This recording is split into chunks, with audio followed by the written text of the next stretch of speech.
Le jeune milliardaire monte dans un bus et aperçoit deux petites filles pauvres tenant une pancarte sur laquelle est écrit « Aidez-nous à sauver notre maman ». Mais la photo qu'elle lui montre le laisse sous le choc. Avant de commencer l'histoire, n'oubliez pas de laisser un like et de vous abonner à la chaîne pour voir plus d'histoires comme celle-ci. Colt Harland contemplait la ville depuis la fenêtre de son pentouse au sommet de la Hudson Tower. Manhattan s'étendait à ses pieds tel un échiquier qu'il dominait de main de maître. Le ciel orangé de l'aube se reflétait sur les immeubles de verre, mais il remarquait à peine la beauté de la scène.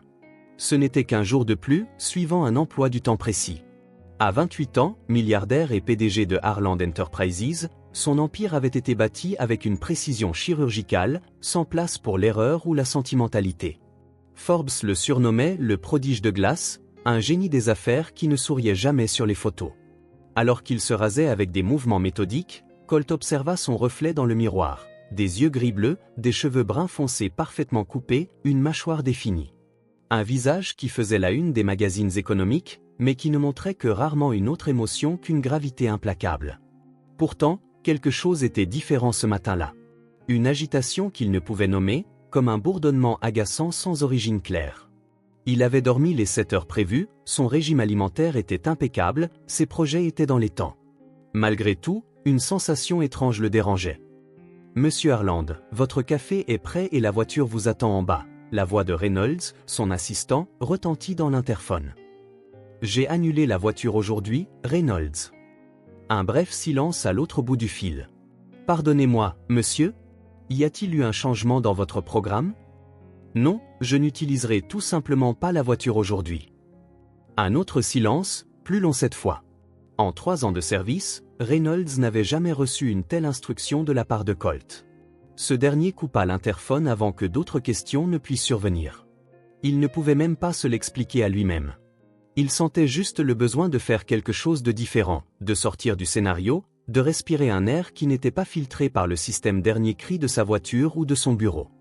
Il s'habilla comme d'habitude, un costume italien gris foncé, une chemise blanche, pas de cravate. Le seul élément inhabituel fut la décision de prendre une veste décontractée au fond de son placard, une pièce qu'il portait rarement. Il avait besoin d'avoir l'air un peu moins lui-même. Il descendit par l'ascenseur privé, ignorant le regard surpris du portier lorsqu'au lieu de se diriger vers la porte du garage, il se dirigea vers la sortie principale. « Bonjour, monsieur Harland. Dois-je vous appeler un taxi ? » « Non, merci, Marcus. » L'air matinal d'automne lui frappa le visage. New York pulsait déjà à 7 heures. Les gens se pressaient, les cafés ouvraient, le bruit constant qui formait la bande-son de la ville. Colt resta immobile un instant, à simplement observer. Combien de fois avait-il vraiment regardé la rue devant son propre immeuble ? Sans plan précis, il se mit à marcher. Il tourna à gauche, puis à droite, suivant un instinct qu'il ne se connaissait pas. Après quelques pâtés de maison, il vit un arrêt de bus où plusieurs personnes attendaient. Un bus approchait. Un bus. Quand était-ce la dernière fois qu'il en avait pris un ? Avant l'université, peut-être. Avant sa première entreprise à 19 ans, avant son premier million à 21 ans. Quelque chose le poussa. Quand le bus s'arrêta, Colt monta. Le chauffeur le regarda, attendant le paiement. Colt réalisa qu'il n'avait aucune idée du prix d'un ticket de bus de nos jours. « C'est 3 $, mon pote », dit le chauffeur avec impatience. Colt sortit son portefeuille et lui tendit un billet de 20 $. Gardez la monnaie. Les yeux du chauffeur s'écarquillèrent, mais il ne dit rien. Colt remonta l'allée, sentant les regards curieux. Son costume valait plus que le salaire mensuel de la plupart des gens à bord. Il s'assit près de l'arrière, près d'une fenêtre. Le bus redémarra, cahotant à travers les rues. C'était bruyant, bondé et étrangement réconfortant. De vraies personnes, de vraies vies, sans filtre ni agenda programmé. Il observa une vieille femme tenant des sacs de course, un adolescent avec des écouteurs hochant la tête au rythme d'une chanson, un homme d'âge mûr lisant un journal. De petits fragments d'existence qui, normalement, n'auraient jamais croisé son chemin. Le bus s'arrêta plusieurs fois, des gens descendirent, d'autres montèrent. Colt ne savait pas où il allait, et étonnamment, cela ne le dérangeait pas. Pour la première fois depuis des années, il n'était pas en contrôle. Et il y avait quelque chose de libérateur là-dedans. Après environ 30 minutes, alors que le bus avait déjà quitté Manhattan pour entrer dans le Queens, quelque chose attira son attention. 2 petites filles montèrent, accompagnées d'une femme âgée qui semblait être leur grand-mère. L'aîné ne devait pas avoir plus de 5 ans, avec des cheveux blonds bouclés et des yeux immenses. La plus jeune, peut-être 4 ans, tenait fermement la main de sa sœur. Mais ce qui a vraiment attiré son regard, c'est la pancarte que tenait l'aîné. Faite à la main, avec des lettres colorées et inégales, clairement écrites par un enfant, « Aidez-nous à sauver notre maman ». Les filles s'assirent quelques rangs devant lui. Colt ne pouvait détacher son regard de la pancarte. Il y avait quelque chose dans ce message qui perça sa bulle d'indifférence cultivée au fil des ans. « Mamie, on a vu combien de personnes aujourd'hui ?» demanda l'aîné. « Beaucoup, Ellie, mais nous devons continuer d'essayer », répondit la femme d'une voix fatiguée. « Maman va aller mieux, n'est-ce pas ?»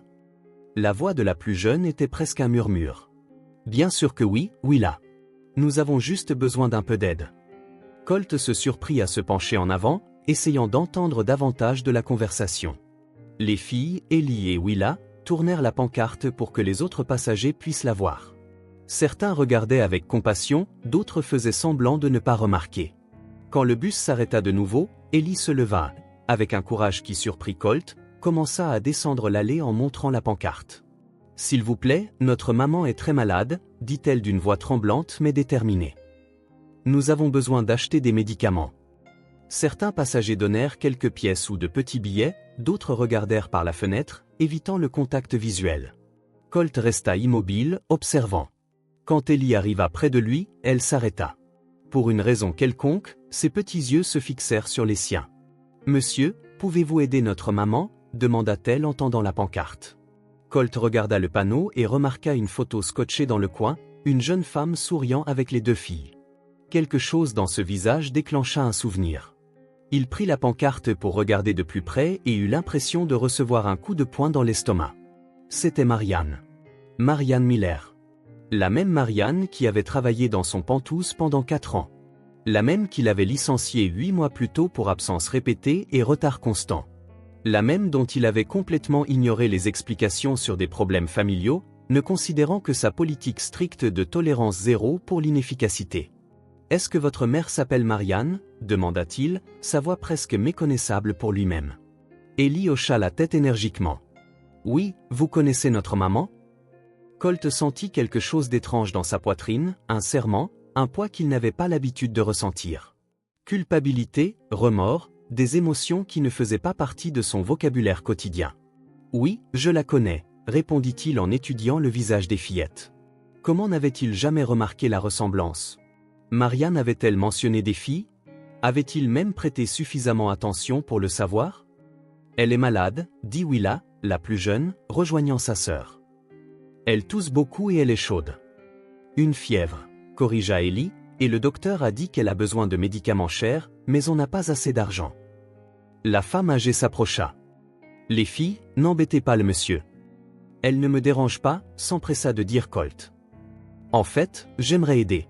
Je connais Marianne, elle a travaillé pour moi. » La femme l'examina avec méfiance. « Vous êtes Colt Harland ?» Colt hocha la tête, surpris d'être reconnu. « Marianne a mentionné votre nom quelquefois, » dit la femme. « Je suis Rosa, sa mère. Je m'occupe des filles pendant qu'elle, pendant qu'elle essaie de se rétablir. »« Qu'est-ce qu'elle a exactement ?» Rosa hésita, regardant les filles. « Ça a commencé comme une grippe.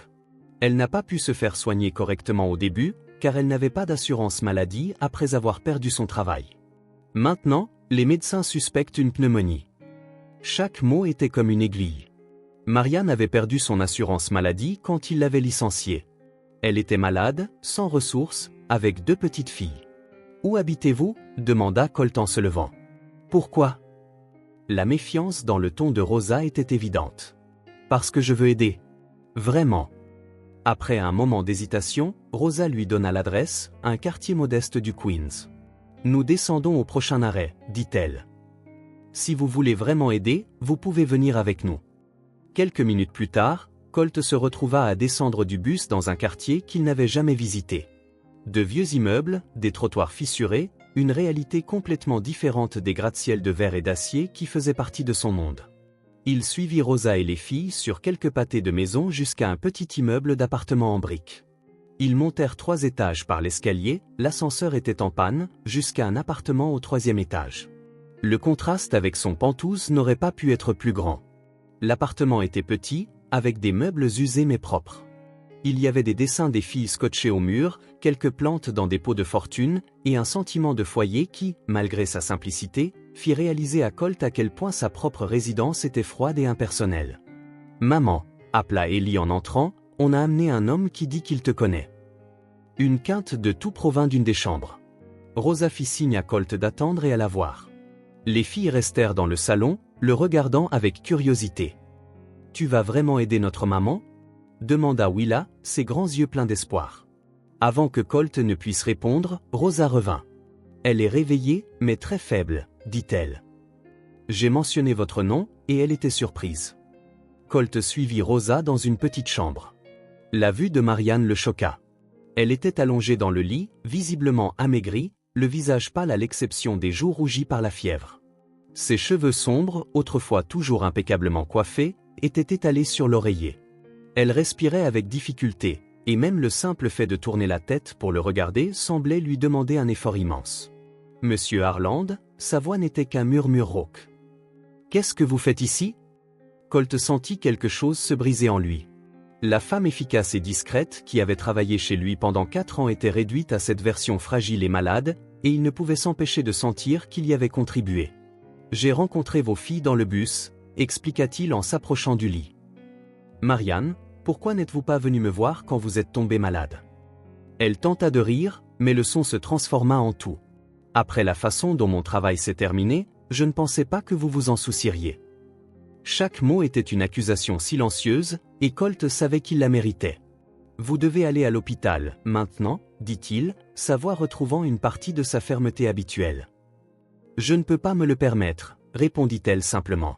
« Je paierai tout. » Rosa, qui observait depuis l'embrasure de la porte, intervint. « Nous n'avons pas besoin de charité. »« Ce n'est pas de la charité, » répliqua Colt sans quitter Marianne des yeux.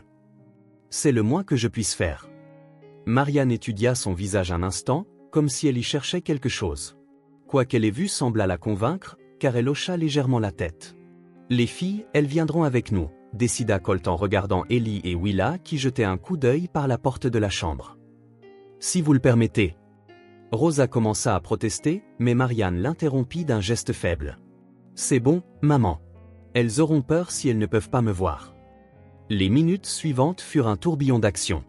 Colt appela une ambulance privée, utilisant son nom pour assurer un service immédiat. Pendant qu'ils attendaient, il s'agenouilla à la hauteur des filles. « Votre maman doit aller à l'hôpital pour aller mieux. Voulez-vous l'accompagner ?» Ellie et Willa hochèrent la tête avec empressement. « Je m'occupe de tout, » promit-il, plus aux enfants qu'aux adultes présents. « Votre maman aura les meilleurs médecins. » Quand les ambulanciers arrivèrent, Marianne fut placée sur une civière. Les filles observaient tout avec de grands yeux. « On peut aller avec maman ?» demanda Ellie, tenant la main de Willa. « Bien sûr, » répondit Colt. « Je viens avec vous. » Rosa lui tendit un petit sac à dos. Des vêtements de rechange et leurs peluches.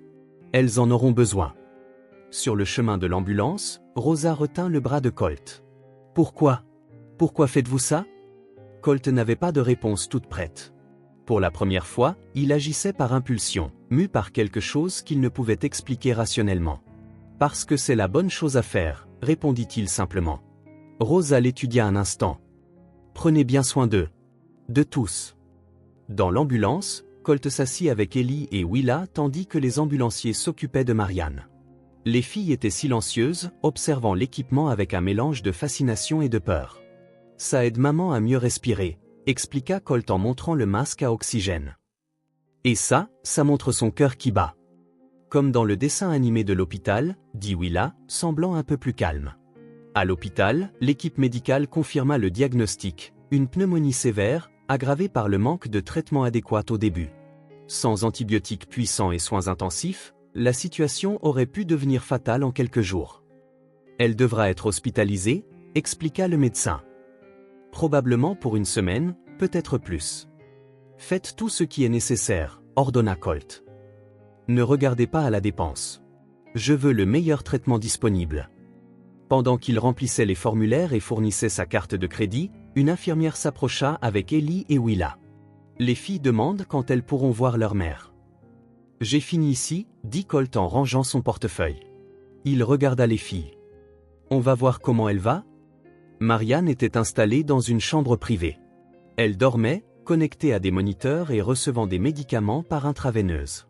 Colt souleva les filles une par une pour qu'elles puissent faire un bisou sur le front de leur mère. « Pourquoi elle ne se réveille pas ?» demanda Willa, inquiète. « Les médicaments la font dormir pour qu'elle puisse aller mieux plus vite, » expliqua Colt, surpris de trouver les mots justes pour les rassurer. Les heures passèrent. Colt acheta des snacks et du jus pour les filles à la cafétéria de l'hôpital. Son téléphone n'arrêtait pas de vibrer. Reynolds, le conseil d'administration, des partenaires commerciaux, tous voulant savoir où il était, pourquoi il avait disparu sans préavis. Il mit l'appareil en silencieux. Rien de tout cela ne semblait important maintenant. Ellie et Willa finirent par s'endormir, une de chaque côté de lui dans le petit fauteuil de la chambre. Colt resta immobile, craignant de les réveiller. Il regarda le visage endormi de Marianne et les filles à ses côtés. Une simple pancarte d'enfant avait complètement dévié le cours de sa journée, et peut-être de sa vie. Cette agitation qu'il avait ressentie le matin, cette impulsion inexplicable qui l'avait fait briser sa routine, c'était comme si quelque chose de plus grand que lui avait guidé ses pas vers ce bus, vers ses filles, vers ce moment. Pour la première fois depuis des années, Colt Harland pleura.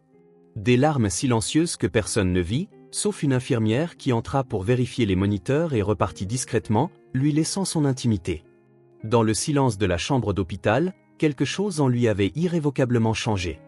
La bulle de contrôle, d'objectif et d'isolement dans laquelle il vivait avait été crevée par deux petites filles avec une pancarte mal faite. Et pour la première fois, au lieu d'essayer de reconstruire cette bulle, Colt Harland voulait juste la laisser partir. Le matin arriva avec l'agitation typique de l'hôpital, les infirmières changeant de service, les médecins faisant leur ronde, l'odeur de café léger dans le couloir. Colt se réveilla avec une douleur dans le dos. Il avait passé toute la nuit dans le fauteuil de la chambre, avec Ellie et Willa endormis de chaque côté de lui. Il regarda Marianne, qui dormait toujours. Sa fièvre avait baissé pendant la nuit, ce qui était un bon signe. Les filles dormaient aussi, épuisées par la tension de la veille. Colt se déplaça prudemment pour ne pas les réveiller et se dirigea vers la fenêtre. Le docteur Larson, le médecin responsable du cas, entra silencieusement dans la chambre. « Comment va-t-elle » chuchota Colt. « Mieux que ce à quoi nous nous attendions », répondit le médecin sur le même ton. « Pouvons-nous parler dehors » Dans le couloir, le docteur Larson consulta sa tablette. La pneumonie est sévère, mais elle réagit bien aux antibiotiques. Les tests montrent une amélioration de sa fonction pulmonaire, bien qu'elle soit encore loin d'être idéale. Combien de temps avant qu'elle ne soit complètement rétablie? C'est difficile à dire avec certitude. Au moins 2 semaines d'hospitalisation, puis quelques autres pour la convalescence à la maison. Elle était très faible à son arrivée. Colt hocha la tête, traitant l'information. Et les filles, sont-elles en danger? Sa pneumonie n'est pas contagieuse à ce stade, mais elles ont pu être exposées avant. Il serait sage de les faire examiner aussi. S'il vous plaît, faites-le aujourd'hui. Le médecin prit quelques notes. Monsieur Harland, puis-je vous demander quelle est votre relation avec la patiente? La question prit Colt au dépourvu. Quelle était sa relation avec Marianne, au fond? Patron, ex-patron, il n'avait jamais pensé à elle au-delà de sa fonction dans sa maison. Elle a travaillé pour moi pendant 4 ans, répondit-il simplement. Le médecin l'étudia un instant, clairement curieux de savoir pourquoi un milliardaire serait si impliqué avec une ancienne employée, mais il resta professionnel. Eh bien, elle a de la chance d'avoir quelqu'un prêt à l'aider. Beaucoup dans sa situation n'ont pas cette opportunité. Les mots restèrent en suspens dans l'air alors que le médecin s'éloignait. Colt retourna dans la chambre et trouva Ellie réveillée, se frottant les yeux. « Bonjour », dit-il, essayant de paraître décontracté, comme si passer la nuit dans un hôpital avec 2 enfants était quelque chose qu'il faisait régulièrement. « Maman est déjà réveillée » demanda-t-elle en regardant sa mère. « Pas encore, mais le médecin a dit qu'elle allait mieux. » Ellie hocha la tête, comme si elle comprenait parfaitement la situation. Pour une enfant de 5 ans, elle faisait preuve d'une maturité surprenante, probablement le résultat de la nécessité d'être forte pour sa petite sœur. « Tu as faim » demanda Colt. Avant qu'elle ne puisse répondre, Willa se réveilla aussi, demandant immédiatement après sa mère. « Elle dort, mais elle va mieux » répéta Colt. « On va prendre le petit déjeuner » À la cafétéria de l'hôpital, en regardant les filles manger des pancakes au sirop de chocolat, Colt sentit une vague de pensées le submerger. Combien de fois Marianne avait-elle mentionné ses filles? Il se souvenait vaguement de demandes pour partir plus tôt, d'explications de retard à cause de problèmes avec les filles, mais il n'avait jamais demandé de détails, ne s'était jamais vraiment intéressé. Les employés étaient des pièces remplaçables dans sa vie méticuleusement organisée. Quand l'un partait, un autre arrivait. C'était aussi simple que ça. « Tu ne manges pas ?» demanda Willa, interrompant ses pensées. « Oh si » répondit-il en regardant son café intact et un toast nature. « Je pensais juste un peu. » « À quoi ?» Ellie avait ce regard direct qui semblait voir à travers lui. « Au fait que je n'ai jamais vraiment connu votre mère, même si elle a travaillé chez moi pendant si longtemps. » « Maman disait toujours que tu étais très occupé, » commenta Ellie. « Que tu ne pouvais pas être dérangé. » Chaque mot était une petite accusation, bien que prononcée sans malice. C'était ainsi qu'il s'était présenté au monde, un homme trop occupé pour se soucier des détails, des gens, de l'humanité qui l'entourait. Après le petit déjeuner, ils retournèrent dans la chambre et trouvèrent Marianne réveillée. Son visage s'illumina en voyant ses filles, qui coururent l'embrasser prudemment. Colt resta à la porte, se sentant soudain comme un intrus dans ce moment familial. « Comment vous sentez-vous » demanda-t-il quand les filles s'écartèrent. « Mieux » répondit Marianne, la voix encore faible. « Merci pour tout ce que vous faites. »« Ne me remerciez pas. » Les mots sortirent plus brusquement qu'il ne l'aurait voulu. « S'il vous plaît, ne me remerciez pas. » Elle le regarda avec curiosité mais n'insista pas. Les filles commencèrent à lui raconter les pancakes du petit déjeuner, et Colt en profita pour quitter la chambre. Dans le couloir, il s'adossa au mur et prit une profonde inspiration. La vérité le frappa de plein fouet. Il avait licencié une mère célibataire avec 2 jeunes filles parce qu'elle avait besoin de s'occuper d'elle. Il lui avait coupé son assurance maladie, sa source de revenus, sa stabilité. Et pourquoi ? Parce qu'elle avait manqué quelques jours, parce qu'elle était parfois en retard. Son téléphone vibra de nouveau. 27 appels manqués, des dizaines de messages. Le monde des affaires de Colt Harland était en ébullition à cause de sa disparition soudaine. Il éteignit complètement l'appareil. Quand il retourna dans la chambre, Marianne somnolait à nouveau, et les filles dessinaient avec des crayons et du papier qu'une infirmière avait apporté. « Regarde ce que j'ai fait » dit Willa en montrant un dessin coloré de 3 bonhommes allumettes, 2 petits et un grand, se tenant la main. « C'est nous » expliqua-t-elle.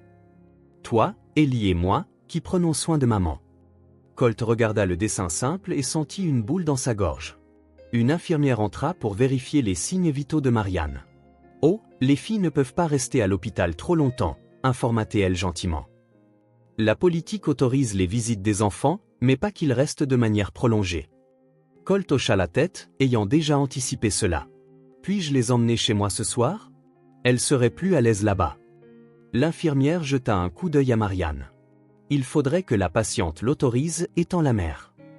Quand Marianne se réveilla à nouveau, Colt lui expliqua la situation. « Je ne veux pas être une charge, » dit-elle, visiblement inquiète. « Ma mère peut s'occuper d'elle. »« Ce n'est pas une charge, » insista Colt. « Ma maison est trop grande pour une seule personne, et ainsi, elles pourront vous rendre visite tous les jours. » Marianne hésita, étudiant son visage. « Vous êtes sûr ? » « Absolument. » Pour la première fois depuis longtemps, Colt était vraiment sûr de quelque chose. Après avoir obtenu l'accord de Marianne, Colt emmena les filles dans un grand magasin. Il acheta des vêtements, des chaussures, des jouets et tout ce qu'il pensait qu'elles pourraient avoir besoin. Les filles étaient ravies de l'attention et de la chance de choisir de nouvelles choses. « Maman ne peut jamais acheter des choses comme ça », commenta Ellie en essayant une robe bleue. « Elle dit toujours qu'on doit économiser de l'argent pour les urgences. » La phrase désinvolte fut comme un coup. Des urgences comme celle-ci, une maladie grave qui aurait pu être évitée avec des soins appropriés. Des soins qu'elle ne pouvait pas se permettre après avoir perdu son emploi. En fin d'après-midi, après une autre visite à Marianne, Colt emmena les filles dans son Pantouse. En entrant dans l'ascenseur privé, Ellie et Willa regardèrent tout avec admiration. « C'est si haut !» s'exclama Willa alors que l'ascenseur montait rapidement. La porte s'ouvrit directement sur l'entrée du Pantouse. Le vaste espace ouvert avec des fenêtres du sol au plafond offrant une vue panoramique de Manhattan laissa les filles momentanément sans voix. Ellie fit quelques pas hésitants, regardant les meubles élégants, les œuvres d'art coûteuses, le décor minimaliste et impeccable. Puis, se tournant vers Colt, elle demanda d'une petite voix « C'est ici que notre maman travaillait ?» La simple question le frappa comme un train. Colt se contenta de hocher légèrement la tête, incapable de parler à cause de la boule qui s'était formée dans sa gorge. Marianne avait passé 4 ans à prendre soin de cet espace, le rendant impeccable pour quelqu'un qui remarquait à peine sa présence. Et maintenant, ces filles étaient là, non pas comme des visiteuses, mais pour y chercher refuge. « C'est très beau », commenta Ellie poliment, mais son expression révélait un malaise face à l'environnement formel. « Venez, je vais vous montrer où vous allez séjourner », dit Colt, retrouvant sa voix. Il les conduisit dans le couloir jusqu'à l'une des chambres d'amis. « Vous pouvez rester ensemble dans cette chambre, ou chacune dans une chambre séparée si vous préférez. »« Ensemble », répondirent à l'unisson, se saisissant la main. La chambre était spacieuse, avec un lit king size qui semblait énorme pour 2 petites filles. Willa grimpa immédiatement sur le lit et se mit à sauter jusqu'à ce qu'Ellie la réprimande du regard. « Vous pouvez sauter, » dit Colt en souriant. « Ce n'est pas grave. Maman dit toujours de ne pas toucher aux choses dans les maisons des autres, » expliqua Ellie sérieusement. « C'est votre maison maintenant, au moins jusqu'à ce que votre maman aille mieux, » répondit Colt. « Vous pouvez tout toucher, sauter sur le lit, faire ce que vous voulez. » Les yeux de Willa s'écarquillèrent à cette permission, et elle reprit ses sauts avec enthousiasme. Ellie, plus prudente, semblait encore méfiante. « Je vais commander quelque chose pour le dîner, » dit Colt. « Qu'est-ce que vous aimez manger ? » « Pizza !» s'exclama immédiatement Willa. « Willa, on ne peut pas commander de pizza chez Monsieur Harland, » la gronda Ellie. « Pourquoi pas ? » Parce qu'il mange probablement des choses chics. Colt ne put retenir un rire. « La pizza est parfaite. Et vous pouvez m'appeler Colt, pas Monsieur Harland. » Pendant le dîner, assis à la table de la cuisine, un espace que Colt utilisait rarement, Ellie devint soudainement sérieuse. C'était très triste de voir notre maman au lit, fatiguée, qui toussait. « Merci de nous aider. » Les mots simples, prononcés avec une telle sincérité, touchèrent Colt d'une manière qu'aucun éloge de dirigeant ou critique positive dans la presse n'avait jamais réussi à le faire. « J'aurais dû aider plus tôt, » répondit-il doucement. « Plus tôt quand ? » demanda Willa, curieuse. « Quand votre maman avait besoin de s'absenter du travail pour s'occuper de vous. Quand elle était inquiète. Quand je ne comprenais pas qu'il y avait des choses plus importantes que les horaires. » Ellie l'étudia avec ses yeux qui semblaient beaucoup plus âgés que ses 5 ans. « Maman n'a jamais mal parlé de toi. Elle disait toujours que tu étais un homme occupé et important. » Cette déclaration fut comme un coup de poignard. Marianne avait été bienveillante envers lui, même après avoir été traitée avec indifférence. Il ne méritait pas cette gentillesse. Après le dîner, il aida les filles à prendre un bain et à mettre leurs nouveaux pyjamas. Il leur lut une histoire, un livre pour enfants que son assistant avait acheté à la hâte quand il avait appelé pour en demander un, et les regarda s'endormir rapidement, épuisé par les émotions des derniers jours. Assis dans le salon silencieux, Colt fixa la ville illuminée à travers la fenêtre. Sa vie, jusqu'à il y a 2 jours, lui semblait si lointaine maintenant. L'empire corporatif, les réunions, les contrats, les négociations, tout cela semblait vide comparé aux petits dessins de Willa ou aux mots sincères d'Ellie. Pour la première fois, il reconnut le vide de son existence. Il avait tout ce que l'argent pouvait acheter, mais rien de ce qui comptait vraiment. Aucune connexion humaine authentique, aucun but au-delà de l'accumulation de plus de succès, plus d'argent, plus de pouvoir. Les larmes vinrent sans prévenir, silencieuses et lourdes. Des larmes pour le temps perdu, pour les gens qu'il avait ignorés, pour la vie qu'il avait bâtie autour de valeurs qui semblaient maintenant complètement fausses. Colt se réveilla au son de rires d'enfants venant de la cuisine. Un instant, il fut désorienté. Son pantouse n'avait jamais connu de tel rire. Il vérifia l'heure, 6h47.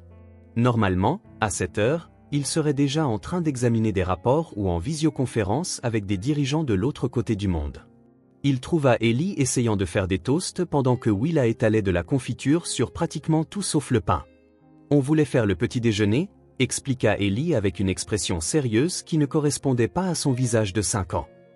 « Maman nous le prépare toujours. »« C'est une excellente idée, » répondit Colt, attrapant un chiffon pour essuyer la confiture qui coulait sur le comptoir. « Mais la prochaine fois, vous pouvez m'appeler pour aider. »« Tu dormais » dit Willa. « Maman dit qu'il ne faut pas réveiller les adultes quand ils dorment. » La mention de règles et de routines, la structure que Marianne avait créée pour ses filles même dans des conditions difficiles, déclencha quelque chose dans la mémoire de Colt. Un souvenir lointain, presque oublié. Pendant qu'il aidait les filles à préparer un petit déjeuner correct, son esprit vagabonda vers un petit appartement à Détroit. Il avait 6, peut-être 7 ans.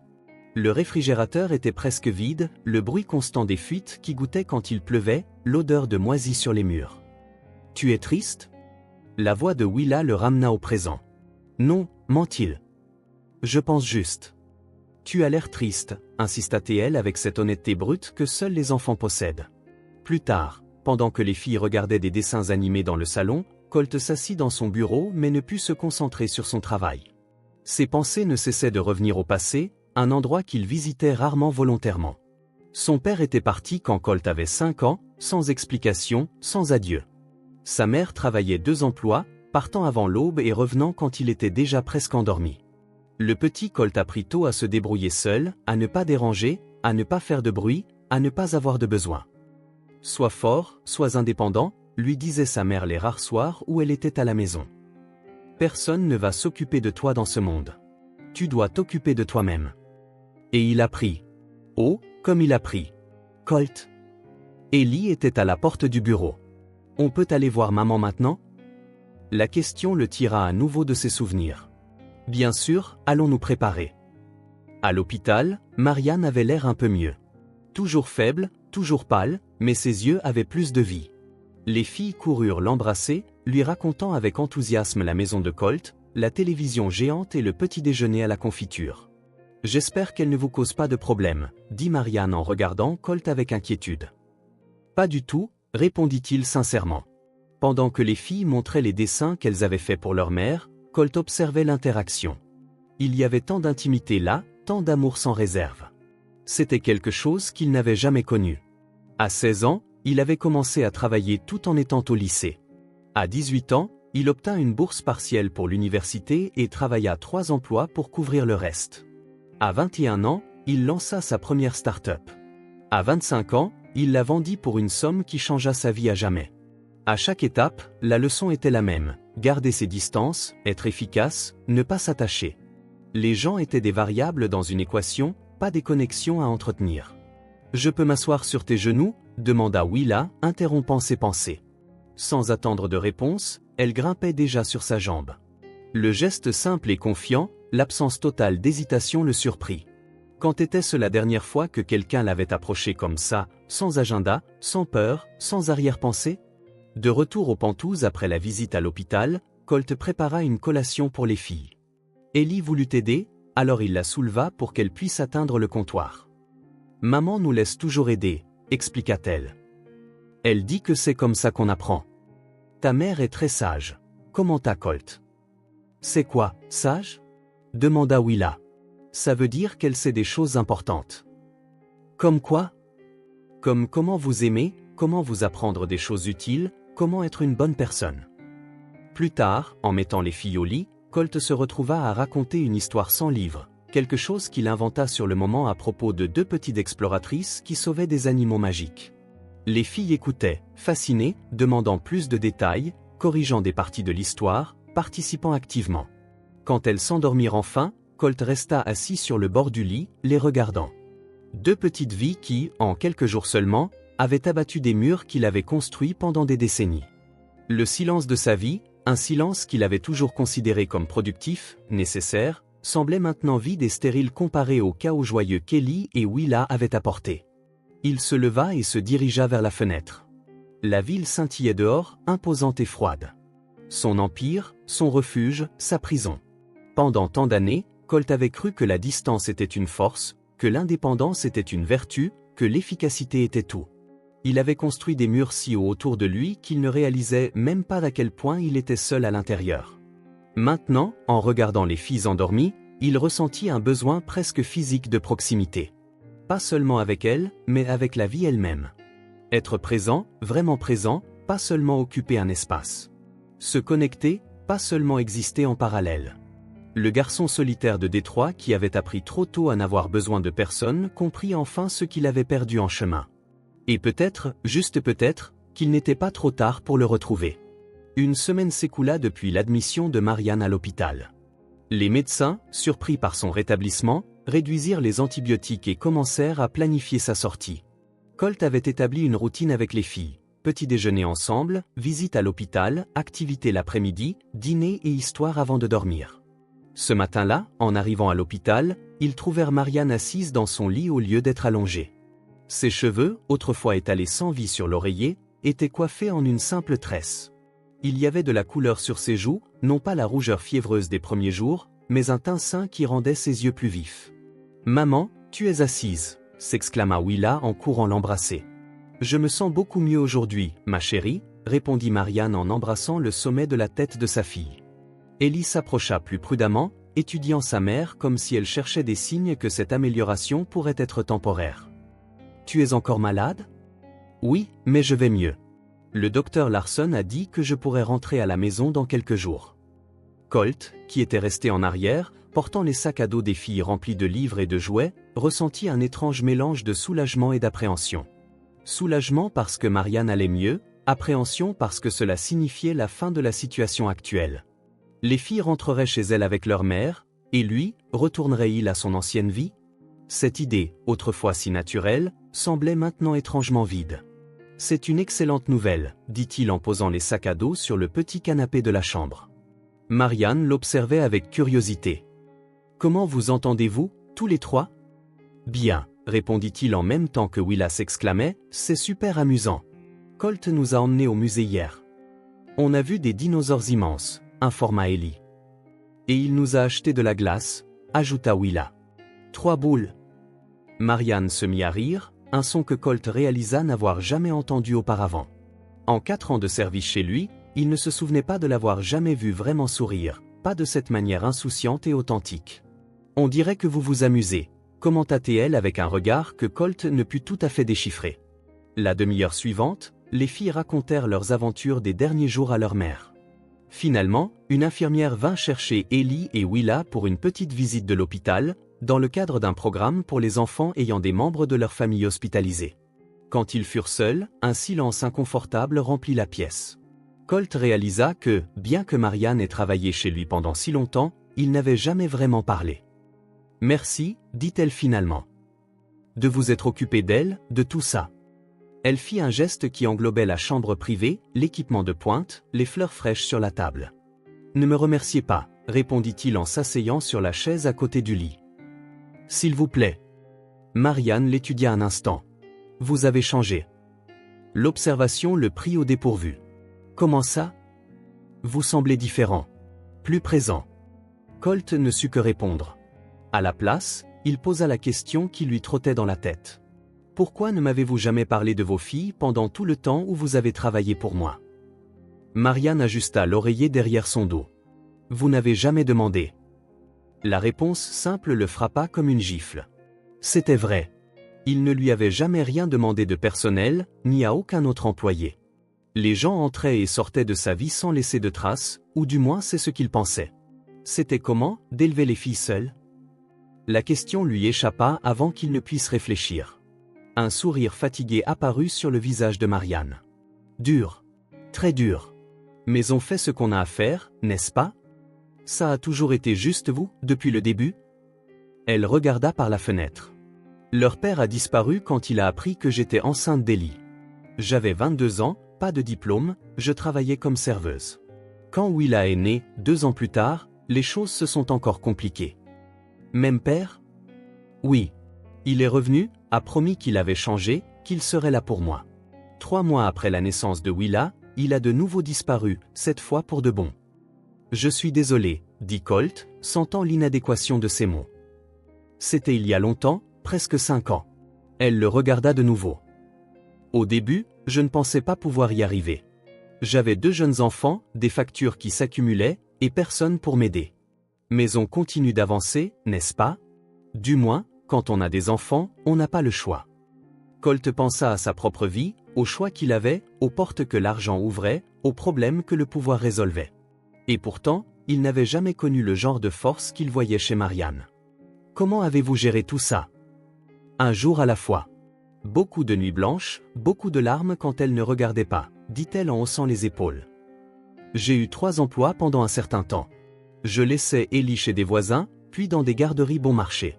Quand j'ai eu le travail chez vous, c'était comme gagner au loto. Le salaire était bon, les horaires plus stables. Et puis je vous ai licencié. Les mots sortirent, lourds, chargés de culpabilité. Vous suiviez les règles de l'entreprise. Je manquais beaucoup de travail. Pourquoi? Pourquoi manquiez-vous autant ces derniers mois? Marianne hésita, comme si elle décidait de ce qu'elle pouvait révéler. J'ai commencé à tousser en janvier. Rien de grave, je pensais que c'était juste un rhume. Mais ça n'est pas parti. Je suis allé voir le médecin quand j'avais encore le travail. Il m'a prescrit des antibiotiques, mais je ne me suis pas complètement rétabli. Après avoir perdu mon emploi, je ne pouvais plus me permettre les consultations. Pourquoi n'avez-vous rien dit? Pourquoi n'avez-vous pas expliqué? J'ai essayé, répondit-elle doucement. Vous vous souvenez, ce matin de mars? J'ai demandé à vous parler en privé. Colt fronça les sourcils, essayant de se souvenir. Vaguement, il se rappela Marianne attendant près de son bureau, l'air nerveux. Il était en retard pour une réunion et l'avait congédié. Je ne voulais pas donner l'impression de demander un traitement de faveur, continua-t-elle. Je sais à quel point vous appréciez l'efficacité, la ponctualité. Et honnêtement, je pensais que j'irais mieux bientôt. J'avais juste besoin d'un peu plus de temps. Le poids de ces mots, la fierté, la dignité, l'espoir naïf que les choses s'amélioreraient d'elles-mêmes, firent que Colt se sentit encore plus coupable. Et après? Après avoir perdu mon travail, j'ai trouvé quelques emplois temporaires, du nettoyage surtout. Pas davantage, payés à la journée. Les choses sont devenues difficiles. Je ne voulais pas demander d'aide. J'avais juste besoin de temps, répéta-t-elle, cette phrase comme un mantra. Jusqu'à ce que je ne puisse plus sortir du lit. Ma mère commençait à désespérer, les filles avaient peur. C'est leur idée de faire la pancarte. Une pancarte qui a tout changé, murmura Colt. Marianne l'observa un instant. Puis-je vous demander quelque chose? Bien sûr. Pourquoi êtes-vous monté dans ce bus?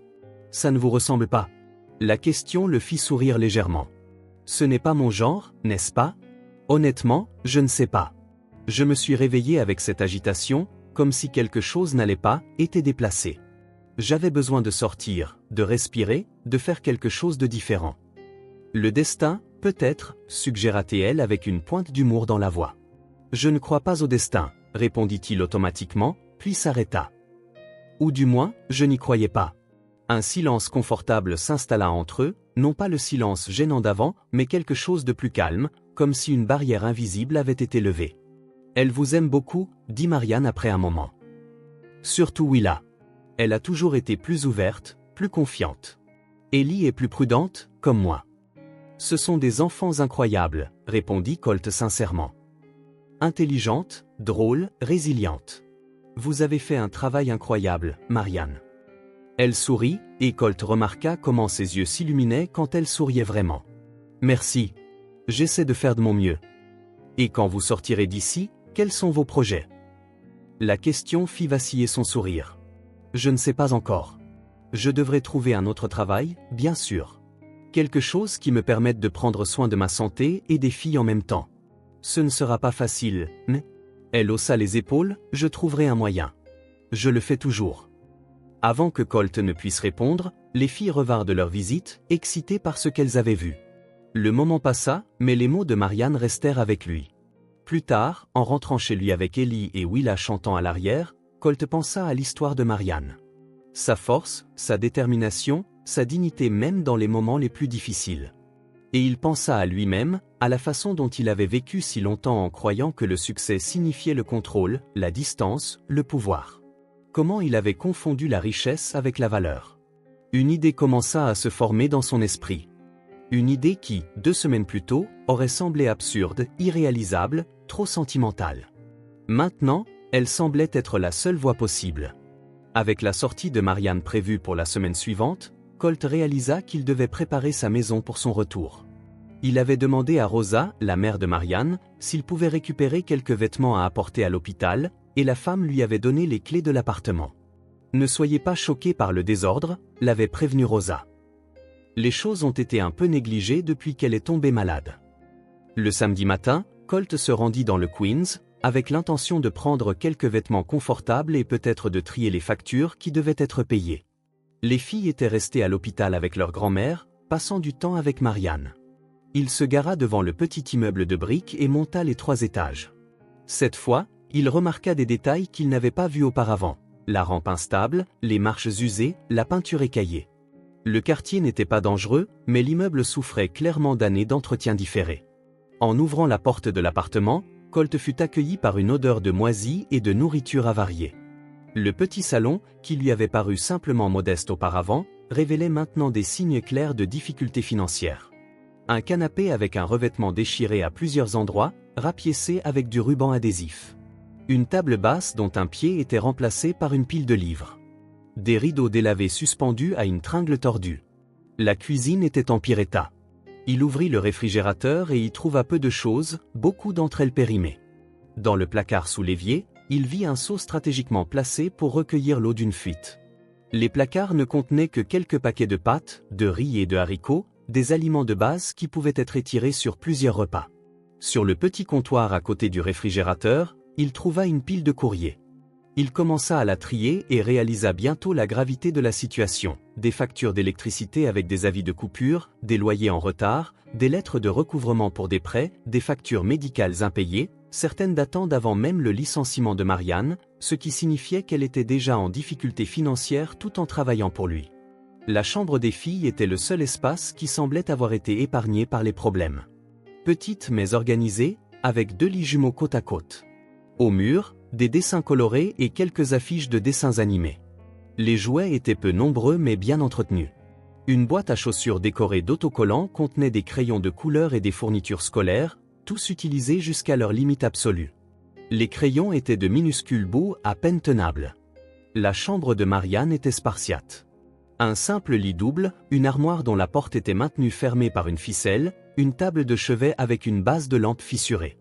Sur le lit, une couette usée mais impeccablement propre. Au mur, une seule photo encadrée, Marianne avec les 2 filles dans un parc, toutes souriantes. C'est dans la salle de bain que Colt trouva les signes les plus inquiétants de sa maladie. Un panier à linge débordant de serviettes tachées de sang, probablement à cause de quintes de toux. Plusieurs bouteilles vides de sirop contre la toux en vente libre. L'ordonnance de son médecin pour des antibiotiques qui n'a jamais été honorée, datée de 2 semaines avant son hospitalisation. Il s'assit sur le bord de la baignoire, tenant l'ordonnance, et sentit une boule dans sa gorge.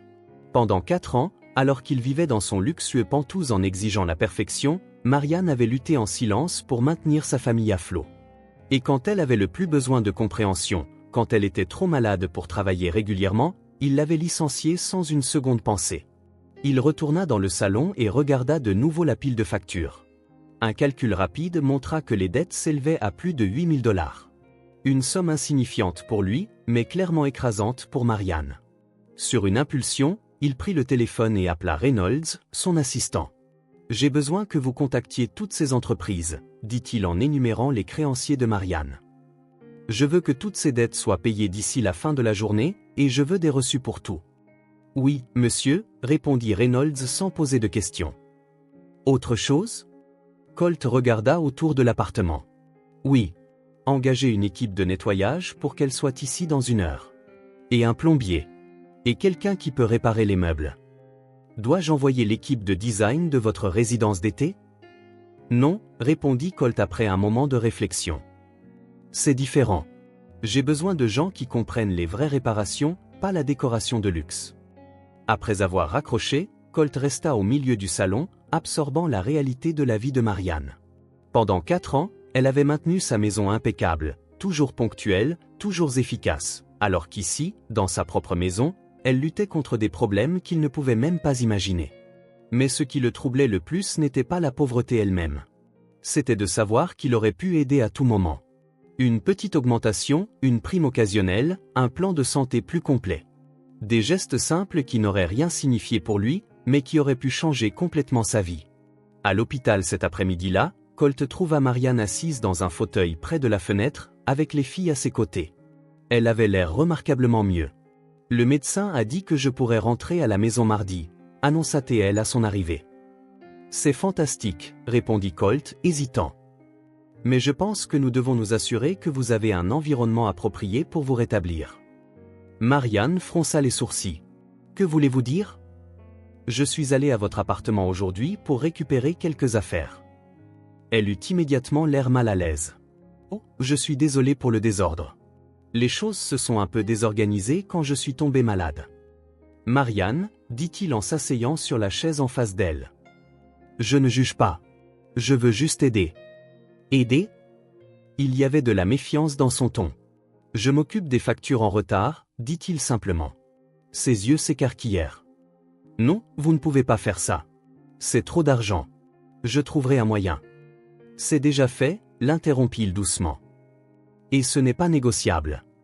Marianne jeta un coup d'œil à ses filles, qui suivaient la conversation avec curiosité. Pouvons-nous en parler plus tard? Bien sûr. Mais il y a une autre chose. Colt se tourna vers les filles. Ellie, Willa, que diriez-vous de m'aider à préparer une surprise pour votre maman quand elle rentrera à la maison? Les yeux des filles s'illuminèrent. Quel genre de surprise? Demanda Ellie. On va rendre votre maison belle et propre. On peut réparer les choses cassées, tout nettoyer, peut-être acheter quelques nouvelles choses. Comme une transformation de ces émissions de télé, s'exclama Willa, excitée. Quelque chose comme ça, sourit Colt. Marianne commença à protester, mais il l'interrompit de nouveau. Considérez ça comme des excuses. Pour tout. Le lendemain, Colt passa chercher les filles tôt à l'hôpital.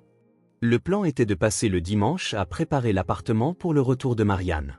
Quand ils arrivèrent, des équipes étaient déjà au travail. Des plombiers réparant les fuites, des électriciens vérifiant le vieux câblage, des menuisiers réparant les meubles endommagés. « Waouh !» s'exclama Willa à la vue de l'activité. « C'est comme à la télé. » Colt avait demandé à tout le monde de conserver le caractère de l'appartement.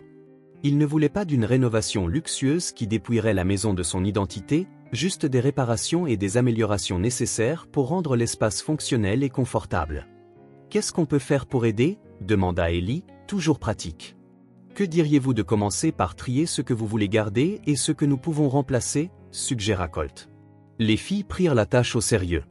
Ellie, en particulier, avait des opinions bien arrêtées sur ce que sa mère aimait et appréciait. Ce vase était un cadeau de mamie, il faut le réparer, pas le jeter. Maman adore cette photo, même avec le cadre cassé. Cette couverture a l'air vieille, mais elle est spéciale pour elle. Willa se chargea d'organiser les livres et les jouets, les empilant soigneusement et mettant de côté ceux qui étaient abîmés. « Celui-ci est mon préféré », dit-elle en tenant un ours en peluche auquel il manquait un œil. « On peut le réparer ?» Avec une aiguille et du fil prêté par l'une des nettoyeuses, Colt aida Willa à coudre un nouvel œil à l'ours. C'était un travail maladroit, il n'avait jamais rien cousu de sa vie, mais la joie de la fillette en voyant son jouet guéri valait chaque piqûre au doigt. L'après-midi, Colt emmena les filles acheter de nouveaux articles pour la maison. Il fixa des limites claires, il ne voulait pas transformer la modeste maison en quelque chose que Marianne ne reconnaîtrait pas ou qui la mettrait mal à l'aise dans sa propre maison. Ensemble, ils choisirent de nouveaux draps, des serviettes douces, quelques casseroles pour remplacer les plus usées, un tapis coloré pour le salon et un ensemble de vaisselle simple mais jolie. « On peut acheter des plantes ?» demanda Ellie. « Maman adore les plantes, mais elles sont toutes mortes quand elle est tombée malade. » Au marché local, ils achetèrent de la nourriture fraîche pour remplir le réfrigérateur et les placards. Fruits, légumes, viande, produits laitiers, des snacks sains pour les filles. Colt remarqua comment Ellie vérifiait automatiquement les prix de tout, quelque chose qu'une enfant de 5 ans ne ferait normalement pas. « Tu n'as pas à t'inquiéter de ça aujourd'hui, » dit-il doucement. Elle le regarda avec ses yeux sérieux. « Maman dit toujours de vérifier le prix de tout. Aujourd'hui, c'est moi qui invite. Prenons ce que vous aimez vraiment. » La lassitude dans ses yeux céda progressivement la place à une excitation enfantine alors qu'il remplissait le chariot d'articles qui seraient normalement des luxes inabordables. Des céréales pour le petit déjeuner, du chocolat chaud, des biscuits aux pépites de chocolat.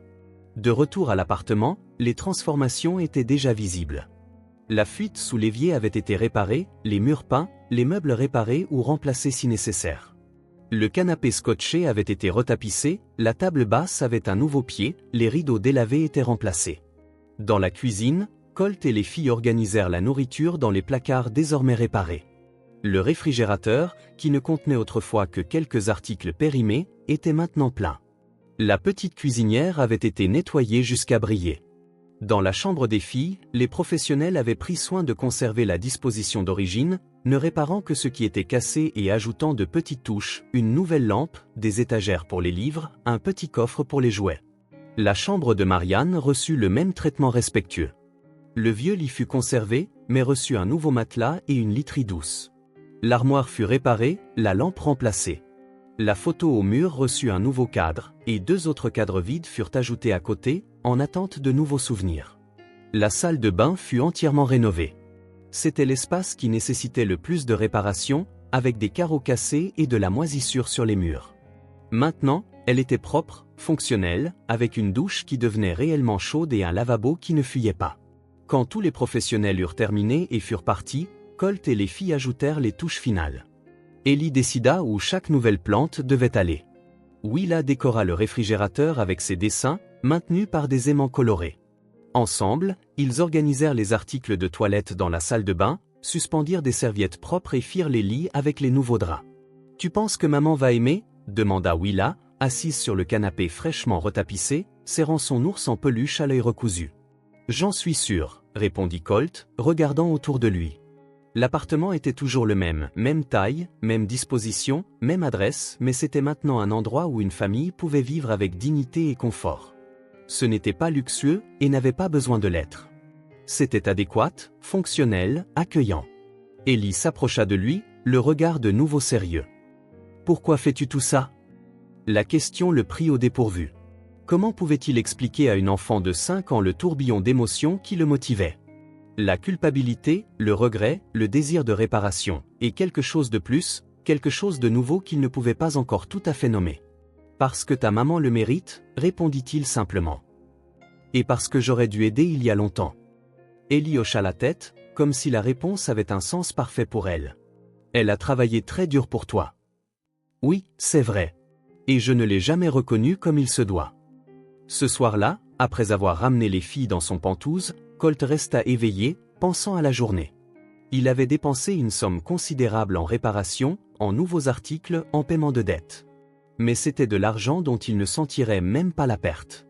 Pour Marianne, cependant, cela signifiait un nouveau départ, libre de soucis immédiats, dans un environnement où elle pourrait se rétablir correctement. Mais plus important que l'argent dépensé, c'était la transformation qu'il sentait en lui. Pour la première fois de sa vie d'adulte, il avait fait quelque chose de complètement altruiste. Pas pour la reconnaissance, pas pour un avantage stratégique, pas pour un gain personnel. Juste parce que c'était la bonne chose à faire. Et le plus surprenant, c'est à quel point cela lui faisait du bien. Pas seulement temporairement, comme lorsqu'il concluait une grosse affaire ou acquérait quelque chose de cher, mais d'une manière profonde et durable. C'était comme si une porte dont il ignorait l'existence s'était ouverte en lui, révélant des possibilités qu'il n'avait jamais envisagées. Mardi, Marianne sortirait de l'hôpital et rentrerait chez elle. Colt pouvait déjà imaginer son expression en voyant les transformations. Mais au-delà des changements physiques dans l'appartement, il y avait les changements moins visibles, chez Ellie et Willa, qui souriaient maintenant plus facilement, et en lui-même, qui commençait enfin à voir le monde au-delà des murs qu'il avait construits autour de lui. Le jour de la sortie de l'hôpital arriva avec un ciel bleu et un soleil éclatant, comme si la nature elle-même célébrait le retour de Marianne à la maison. Colt emmena les filles à l'hôpital de bonne heure, où elles trouvèrent Marianne déjà habillée, assise sur le bord du lit en attendant les derniers papiers. « On est prête pour toi, maman », annonça Willa, contenant à peine son excitation. Le docteur Larson entra en souriant en voyant la famille réunie. « Eh bien, mademoiselle Miller, votre rétablissement a été remarquable. Vous devrez encore vous reposer et continuer les antibiotiques pendant 2 semaines, mais vous êtes libre de rentrer chez vous. » Marianne remercia le médecin et le personnel infirmier qui s'étaient occupés d'elle. Quand ils quittèrent enfin l'hôpital, elle prit une profonde inspiration, savourant l'air frais. « Ça m'avait manqué », commenta-t-elle en fermant les yeux un instant. Dans la voiture, les filles tenaient à peine en place, impatientes de voir la réaction de leur mère. Ellie avait fait promettre à Colt de ne rien dire sur les changements apportés à l'appartement. « C'est une surprise, maman », expliqua Willa quand Marianne demanda pourquoi elles étaient si agitées. Quand ils arrivèrent à l'immeuble, Colt aida Marianne à monter les escaliers. Encore faible de son long séjour à l'hôpital, elle dut s'arrêter plusieurs fois pour reprendre son souffle. « Désolée pour les escaliers, dit-elle. L'ascenseur est en panne depuis des mois. »« Pas aujourd'hui, répondit Colt avec un petit sourire. Il fonctionne parfaitement. » Marianne le regarda, surprise, mais avant qu'elle ne puisse demander, Ellie la tira vers l'ascenseur fraîchement réparé. À la porte de l'appartement, les filles se positionnèrent stratégiquement. Ellie tenait la main de sa mère tandis que Willa se tenait à côté de Colt. « Ferme les yeux, ordonna Ellie.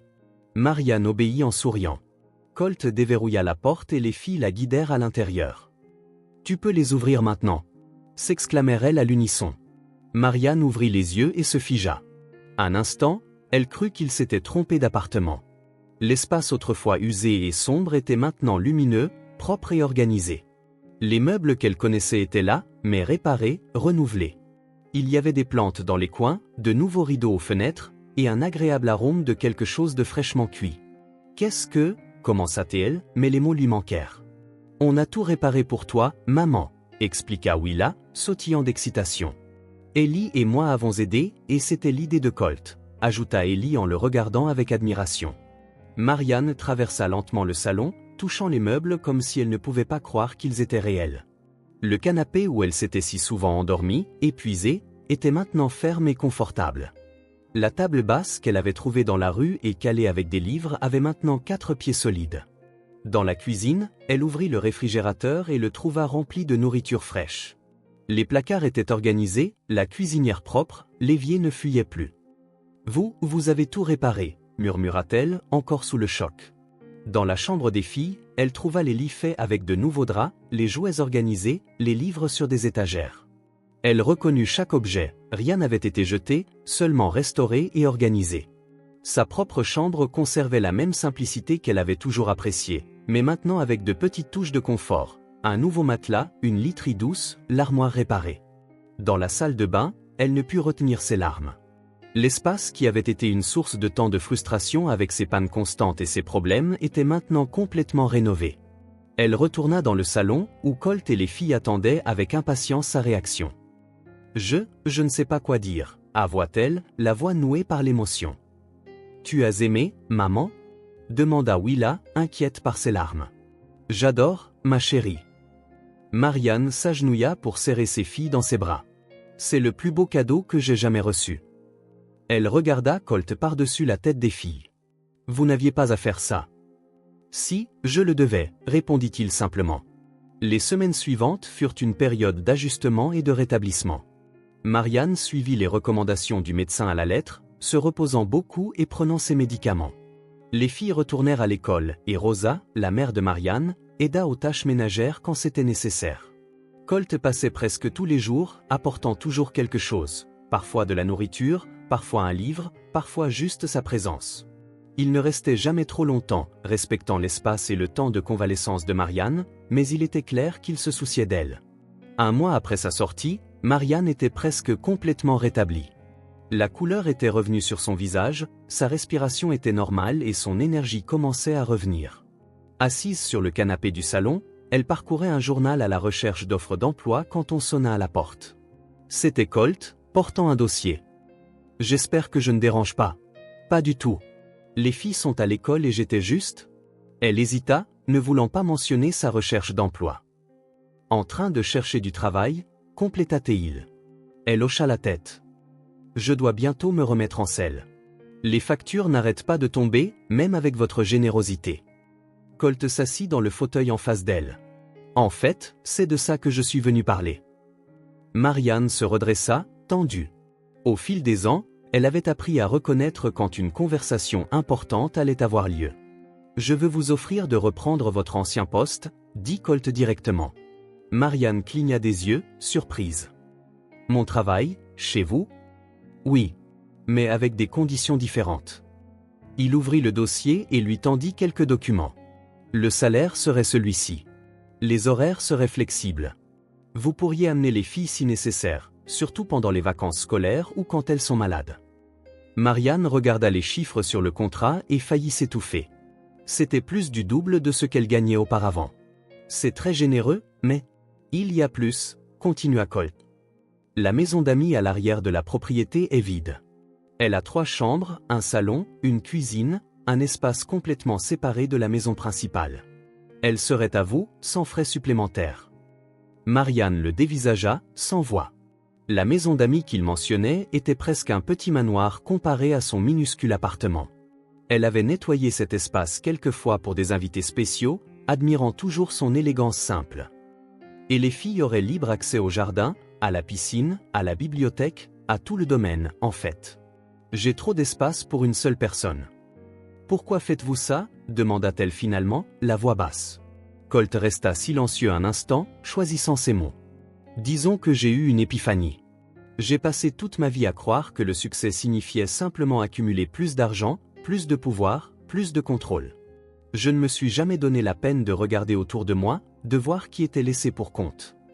Il regarda par la fenêtre le ciel bleu. Vous trouvez, vous et les filles, dans ce bus, c'était comme si quelqu'un m'avait giflé en disant « Réveille-toi ». J'ai vu de près comment les gens luttent, comment le système les laisse tomber, comment un peu d'aide au bon moment peut faire toute la différence. Il la regarda de nouveau. Je ne vous offre pas la charité. J'ai vraiment besoin de quelqu'un pour gérer la maison, et vous étiez excellente dans votre travail. La différence, c'est que maintenant, je veux que ce soit à des conditions justes. Un salaire correct, des conditions qui vous permettent de vous occuper de vos filles, et le respect que vous avez toujours mérité. Marianne sentit une boule dans sa gorge. Pour la première fois de sa vie d'adulte, quelqu'un lui offrait non seulement un emploi, mais de la dignité.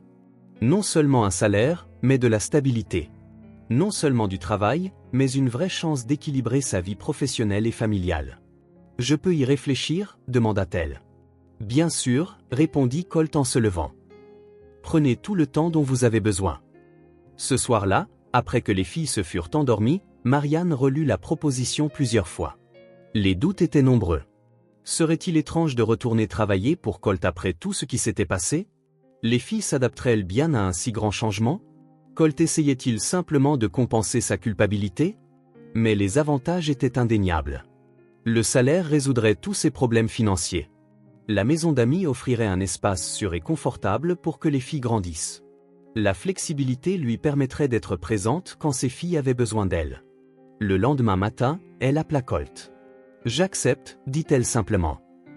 Mais à une condition. »« Laquelle ?» demanda-t-il. « Je veux qu'il soit clair que je ne suis pas seulement une employée. Je suis une personne avec des besoins et des responsabilités. Si jamais je dois m'absenter un jour parce qu'une des filles est malade. »« Je comprends tout à fait, » l'interrompit Colt. « En fait, c'est explicitement indiqué dans le contrat. Votre priorité, ce sont vos filles. Toujours. Le travail vient en second. » Quand elle annonça le déménagement aux filles, les réactions furent mitigées. Willa sauta de joie à l'idée de vivre dans une maison avec un jardin et une piscine. Ellie, toujours plus prudente, s'inquiéta. « On va devoir changer d'école ?» demanda-t-elle. « Non, ma chérie, » l'assura Marianne. « On restera dans la même école, le trajet sera juste un peu différent. Et on pourra emmener nos jouets? Tous? Tous. Et vous aurez beaucoup plus de place pour jouer. » Le dimanche suivant, ils allèrent voir la maison d'amis. Colt les attendait à la grille de l'impressionnante propriété de Long Island, un monde à des années-lumière du petit appartement du Queens.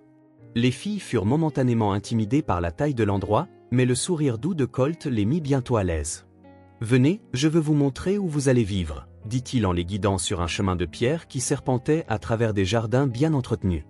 La maison d'amis se trouvait à une centaine de mètres de la demeure principale, partiellement cachée par des arbres matures qui assuraient l'intimité. À l'intérieur, l'espace était encore plus charmant. Des parquets en bois poli, des murs au ton doux, des meubles simples mais de qualité.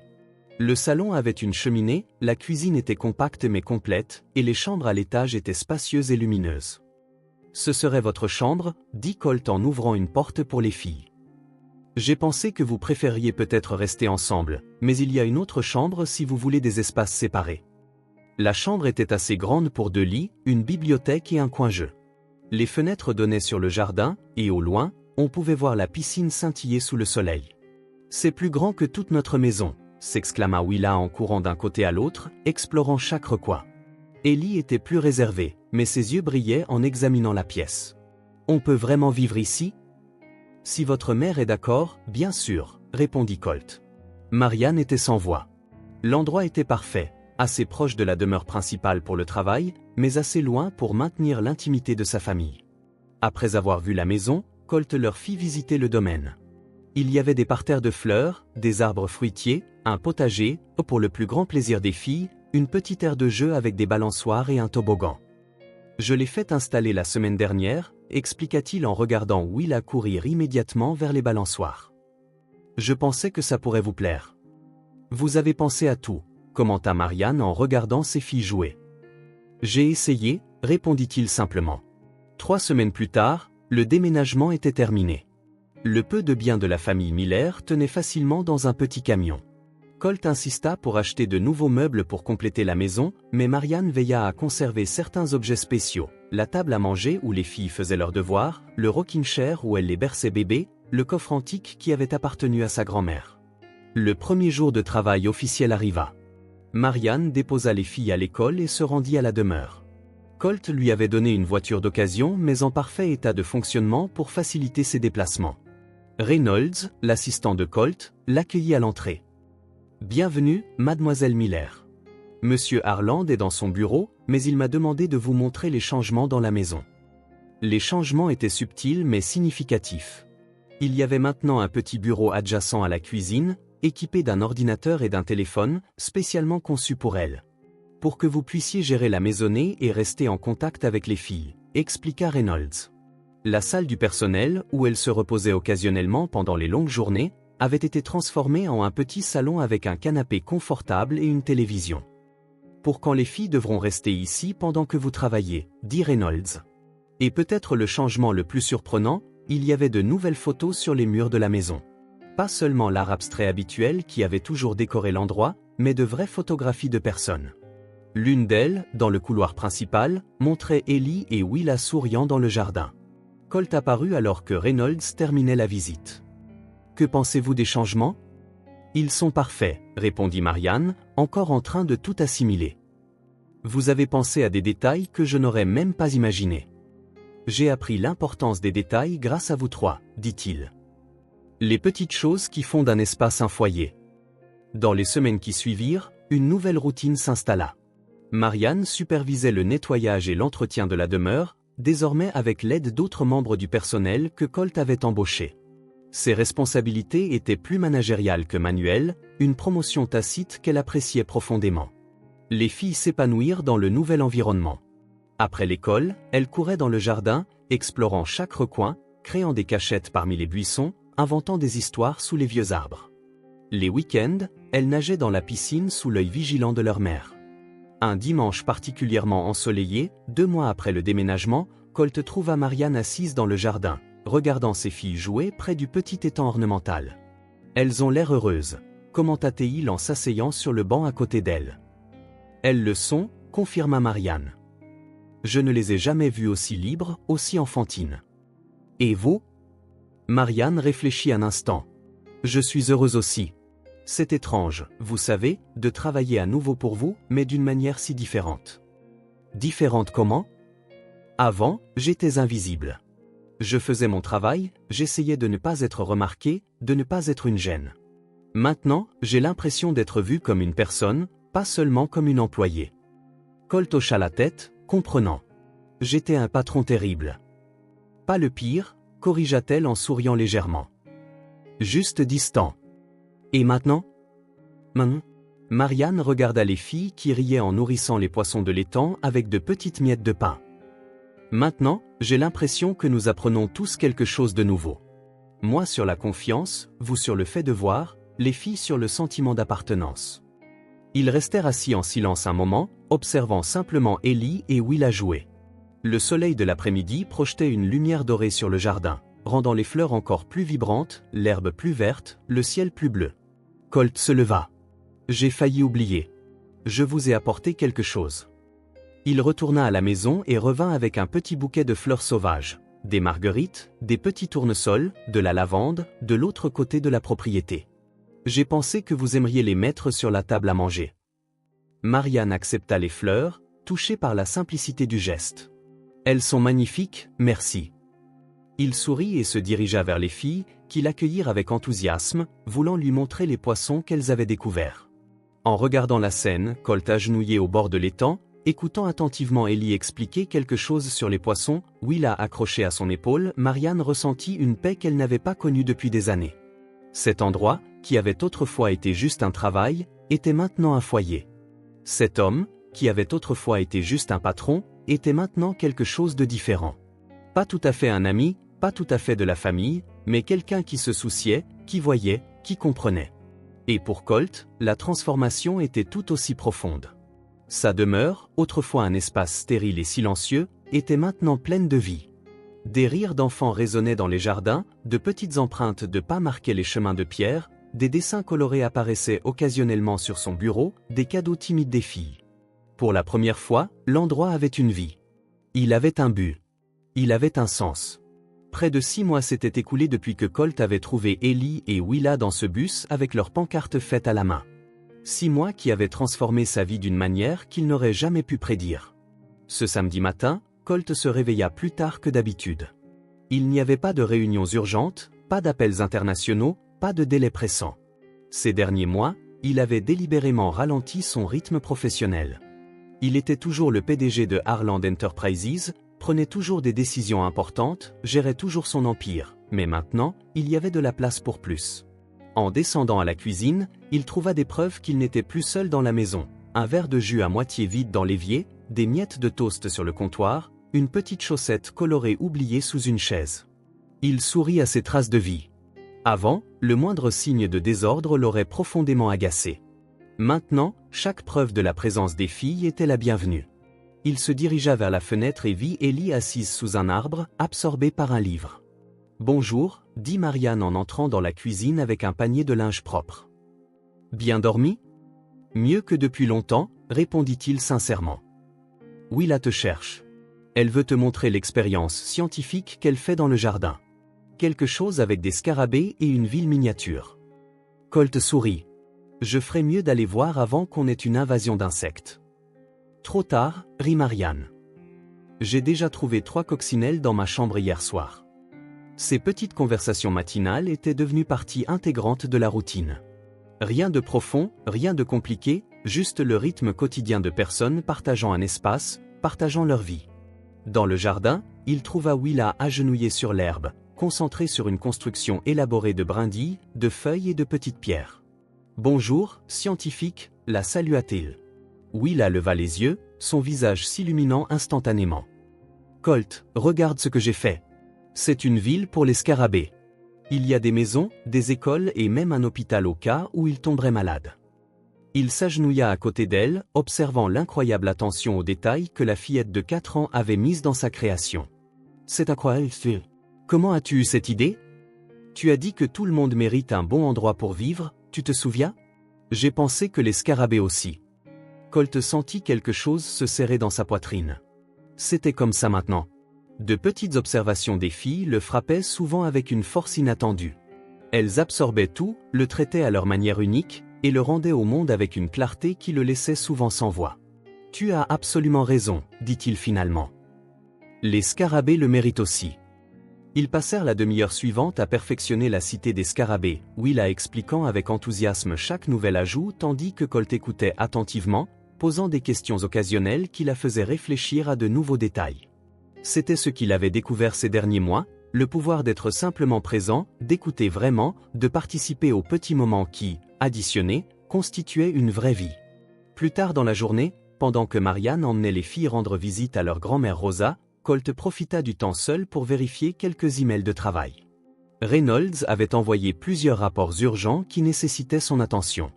Des années auparavant, il aurait passé tout le week-end à se pencher sur ces documents, ignorant le monde qui l'entourait. Maintenant, il termina les tâches essentielles en 2 heures, laissant le reste pour lundi. Il avait appris que le monde de l'entreprise avait rarement de véritables urgences, seulement des urgences fabriquées par des gens qui, comme lui autrefois, confondaient le travail et la vie. Quand les 3 revinrent en fin d'après-midi, Colt était dans la cuisine, essayant sans grand succès de faire des biscuits d'après une recette qu'il avait trouvée en ligne. « Que s'est-il passé ici ?» demanda Marianne en regardant la farine éparpillée sur tout le comptoir. « Une expérience », répondit-il, imitant le ton que Willa utilisait pour ses créations de jardin. « Une expérience ratée, à ce qu'il paraît », commenta Ellie d'un œil critique sur la pâte informe sur la plaque de cuisson. « Totalement ratée », admit Colt en riant. Qui savait que faire des biscuits était si compliqué? Tout le monde, répondit Willa avec l'honnêteté brutale des petits-enfants. Je peux t'apprendre, proposa Marianne en retroussant déjà ses manches. Les filles, lavez-vous les mains. Montrons à Colt comment on fait. L'heure suivante se passa dans la cuisine, Marianne expliquant patiemment chaque étape, les filles aidant à mesurer les ingrédients, et Colt observant avec une admiration sincère la facilité avec laquelle elles travaillaient ensemble. C'était comme une danse bien répétée, chacune connaissant son rôle, se déplaçant en synchronisation. « Comment es-tu devenue si douée pour ça ?» demanda-t-il alors que Marianne montrait comment former les biscuits parfaitement. « La pratique, répondit-elle simplement. On faisait des biscuits les week-ends où je ne travaillais pas. C'était bon marché et ça occupait les filles. » De nouveau, Colt se rappela à quel point la vie de Marianne avait été différente de la sienne. Alors qu'il dépensait des fortunes pour des expériences élaborées qu'il appréciait à peine, elle trouvait de la joie dans les choses les plus simples. Et le plus surprenant, c'est que plus il passait de temps avec elle, plus il réalisait que Marianne et les filles n'étaient pas les seules à avoir gagné quelque chose dans ce nouvel arrangement. Lui aussi recevait un cadeau inestimable, la chance de vivre une vie authentique, connectée, pleine de sens. Après le dîner, pendant que les filles prenaient leur bain, Colt et Marianne s'assirent sur le porche qui reliait la maison principale à la maison d'amis. Le crépuscule peignait le ciel de nuances de rose et d'or, et l'air frais du printemps portait le parfum des fleurs fraîchement écloses. « Tu sembles différent », commenta Marianne, brisant le silence confortable entre eux. « Plus présent, moins dans ton propre monde. » Colt réfléchit à l'observation. « Je ne crois pas avoir jamais su comment être présent avant. Je pensais toujours au prochain objectif, à la prochaine réussite, jamais vraiment ici. » Les filles sont de bonnes enseignantes à cet égard, sourit Marianne. Les enfants vivent dans le présent. Ils ne s'inquiètent pas de l'avenir ou du passé. Ce n'est pas seulement elle, répondit Colt en la regardant directement. Toi aussi, tu enseignes par l'exemple. Je n'ai jamais rencontré quelqu'un d'aussi capable d'être pleinement dans l'instant, même dans des circonstances difficiles. Marianne parut surprise par le compliment. C'est juste ce que font les mères, je suppose. On n'a pas le luxe de se perdre dans ses pensées ou ses soucis. Il y a toujours quelqu'un qui a besoin d'une attention immédiate. C'est plus que ça, insista-t-il. C'est une qualité que tu as, une force. Elle baissa les yeux, une légère rougeur colorant ses joues. Elle n'avait jamais été douée pour recevoir des compliments. Les filles les rejoignirent bientôt sur le porche dans leurs pyjamas, les cheveux humides. Willa grimpa immédiatement sur les genoux de Colt, une familiarité qui semblait maintenant tout à fait naturelle. Ellie s'assit à côté de Marianne, qui prit une couverture qu'elle tricotait depuis quelques semaines. « Raconte une histoire, Colt » demanda Willa en se blottissant contre sa poitrine. « Quel genre d'histoire veux-tu » ? « Une sur les dragons » suggéra Willa. « Non, sur les explorateurs » rétorqua Ellie. « Et si on faisait une histoire sur des explorateurs qui trouvent un dragon » suggéra Colt, les faisant toutes les deux sourire. Alors qu'il narrait une histoire improvisée sur deux sœurs courageuses qui découvrent un dragon blessé dans une forêt magique et l'aident à retrouver son chemin, Colt observait les réactions des filles. Willa écoutait les yeux écarquillés, complètement immergée dans la fantaisie. Ellie, plus analytique, posait occasionnellement des questions sur les détails de l'histoire.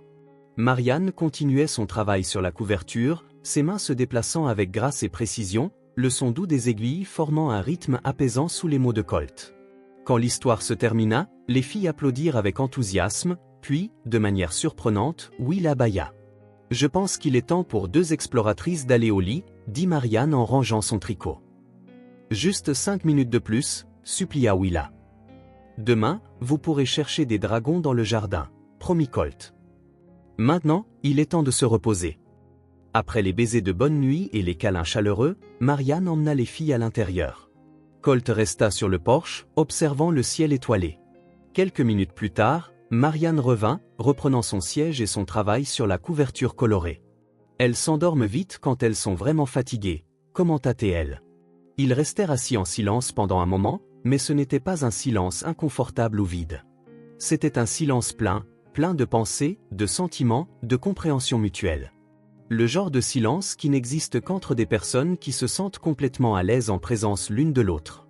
Colt regardait Marianne tricoter, ses mains se déplaçant avec assurance à travers le motif complexe. La couverture était une explosion de couleurs, bleu, rouge, jaune, vert tout entrelacé dans un dessin qui semblait chaotique au premier abord, mais qui révélait une harmonie surprenante lorsqu'on l'observait plus longtemps. « C'est comme nous, dit-il doucement. »« Qu'est-ce qui est comme nous ?» demanda Marianne en levant les yeux de son ouvrage. La couverture. Différentes couleurs, différents motifs, qui fonctionnent somno ensemble. Elle étudia son travail un instant, comme si elle le voyait sous un nouvel angle. Je suppose que oui. Je n'ai pas planifié ça comme ça. J'ai juste continué à ajouter ce qui me semblait juste sur le moment. Parfois, les meilleurs motifs sont ceux que l'on ne planifie pas, réfléchit Colt. La nuit avançait, et les lumières de la ville au loin créaient un horizon scintillant contre le ciel sombre. Le silence entre eux resta confortable, rempli seulement par le son doux des aiguilles de Marianne et le murmure occasionnel du vent dans les arbres. Colt ressentit une paix qu'il n'avait jamais connue auparavant. Son monde précédent était dominé par le bruit, littéral et figuré, le bourdonnement constant des notifications, le brouhaha des réunions, le rugissement de sa propre ambition. Maintenant, il y avait de la place pour le silence, et dans ce silence, il pouvait enfin entendre ce qui comptait vraiment. Marianne et les filles avaient comblé un vide dans sa vie dont il ignorait même l'existence. Non pas avec du bruit, non pas avec des exigences, non pas avec des complications, mais avec de la présence, avec le simple art d'être, d'appartenir. Il regarda Marianne, concentrée sur son travail, son visage serein sous la douce lumière du porche. Il pensa aux filles dormant paisiblement à l'intérieur, à leur vie entrelacée avec la sienne d'une manière qu'il n'aurait jamais pu prédire. Pour la première fois de sa vie d'adulte, Colt Harland se sentit à sa place. Pas dans le monde des affaires, pas dans le cercle exclusif des ultra-riches, pas dans les titres des magazines financiers. Mais dans ce petit univers de 4 personnes, construit non pas avec des contrats et des transactions, mais avec de petits moments de gentillesse, de compréhension, de présence authentique. Et à cet instant, il sut avec une certitude absolue que toute sa fortune, tout son empire, toutes ses réalisations, rien de tout cela ne valait autant que ce simple acte d'être présent, vraiment présent, dans la vie des personnes qui comptaient maintenant plus que tout. Si cette histoire vous a touché, abonnez-vous à la chaîne et activez les notifications pour ne pas manquer les prochaines. Laissez un like, car cela aide cette histoire à être recommandée à plus de personnes. À bientôt pour la prochaine histoire.